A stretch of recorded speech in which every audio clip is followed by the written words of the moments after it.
Hindi ko kayang i-endorse kung hindi ako naniniwala sa produkto. I have to believe in it first. Like, thank you for that applause.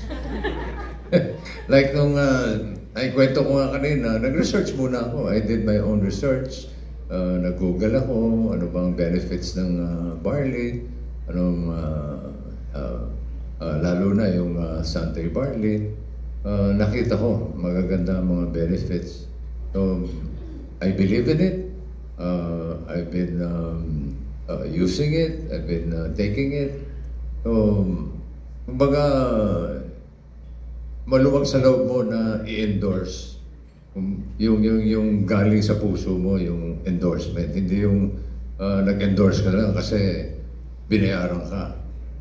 On the side na lang yung bayad. Pero, more than that, it's